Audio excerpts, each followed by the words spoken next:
Afternoon, কেমন আছো সবাই? আশা করছি সবাই ভালো আছো, সুস্থ আছো। আমিও বেশ ভালোই আছি।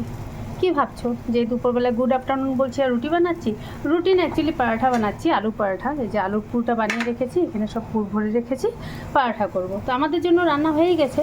এই যে মেয়েটা কিছু খাবে না, মানে ওই যেগুলো রান্না করেছি মেয়েটা কিছু খাবে না। তো কলেজ থেকে এসে পড়বে, তারপর আবার কাউ কাউ মামাও ভালো লাগে না। তার জন্য আমি ওর জন্য আলু পরাঠা করে রেখেছি। ছেলেকেও টিফিনে দিয়ে দেবো। মানে আমি তো মেয়েকে আনতে যাই, তো এখন যে যাব তো ছেলের জন্য টিফিনটা নিয়ে যাব, সে একই রাস্তাতেই পড়ে। তো আমাদের জন্য কী কী করেছি চলো দেখাই। যে একটা পরাঠা হয়ে গেছে, আর বাকিগুলো করবো। এখানে তো ভাত আছে, আর এখানে করেছি হলো এই যে ঢেঁকি শাক আমার আর হাজবেন্ডের জন্যই ব্যাস।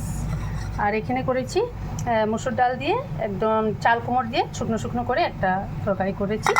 আর এখানে করেছি, বাবা খুলছেও না, এখানে করেছি মাছের ঝোল, ঝিঙে আলু দিয়ে মাছের ঝোল। ব্যাস এতটুকুই আমাদের দুপুরের লাঞ্চ মেনু, আর ছেলে মেয়ের জন্য আলু পরাঠা।